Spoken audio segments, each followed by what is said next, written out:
Y anunciamos las medidas de sana distancia, las agrupamos en un mismo paquete para que quede claridad cuál es el propósito. El propósito es que las personas no estén en contacto estrecho unas con otras, porque si esto ocurre de manera individual, es una situación bastante manejable, pero si ocurre de manera masiva, puede contribuir a la propagación de la enfermedad.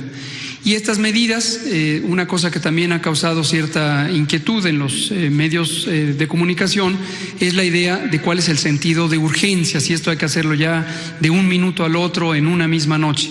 Y esto pertenece más a la idea no basada en ciencia. Siempre es deseable empezar a hacer intervenciones, pero hay que hacerlas en el momento en que son más útiles y en el momento en que causan menos alteraciones a la sociedad.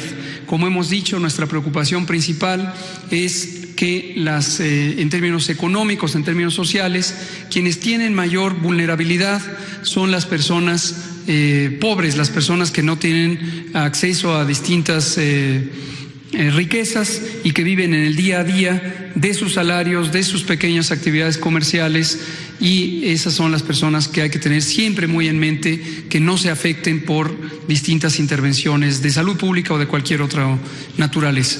Entonces, por eso, aunque los medios internacionales nos presentan lo que está ocurriendo en otros países, Italia es uno de los ejemplos más destacados, en donde se busca en esos países hacer estos cierres masivos de todo el país, eso tiene consecuencias gravísimas en las economías de los que están menos favorecidos económicamente hablando. En México sabemos bien que la mitad de la población vive en condiciones de pobreza como resultado de las políticas económicas de los últimos 40 años, y entonces esa es a la población que hay que proteger, y eso no quiere decir no hacer las medidas de salud pública necesarias. Entonces, no perder de vista también, como lo hemos explicado en repetidas ocasiones, que México entró a la epidemia aproximadamente un mes después que los países europeos y también que Estados Unidos.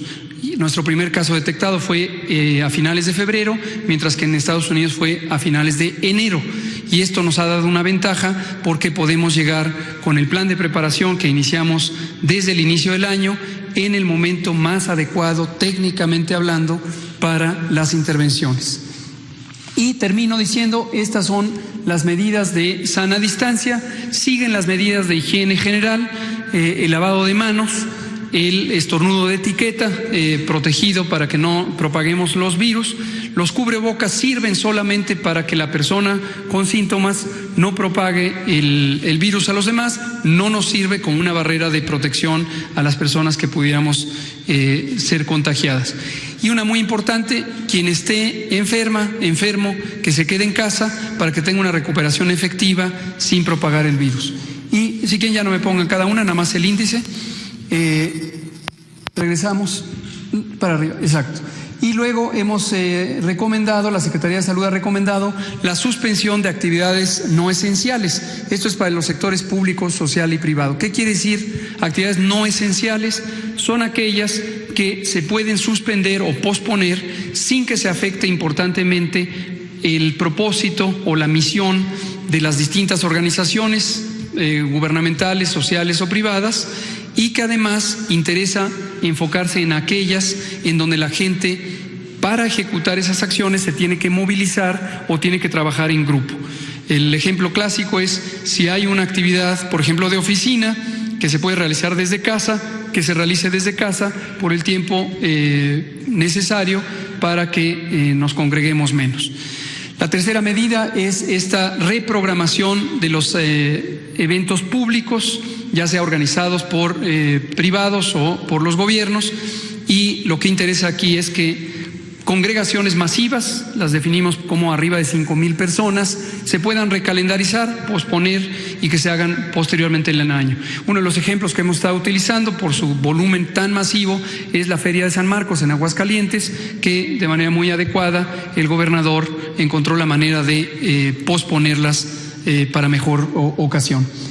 Y el punto crucial, personas adultas mayores, conforme mayor es su edad, van aumentando su riesgo de complicaciones. Entonces, todas debemos estar al cuidado de las personas adultas mayores. Esto implica una responsabilidad social. No es una acción que viene del gobierno a la sociedad, es una acción que toda la comunidad debemos estar cuidando, y la manera de cuidarlo es, si hay personas en la familia que en las últimas 2 semanas han tenido síntomas, fiebre, tos, dolor de garganta, dolor de cabeza, escurrimiento nasal, estornudos, que no visiten a la persona adulta mayor. Pero además hay que estar prestos a atender, a asistir, a cuidar, a mantenernos en contacto telefónico con las personas adultas mayores para atender sus necesidades. En la medida en que ellos y ellas puedan apoyarse en su familia, en su comunidad, puede ser que no necesiten estar trasegándose de un lugar a otro y por lo tanto estén menos expuestos al contagio. Gracias.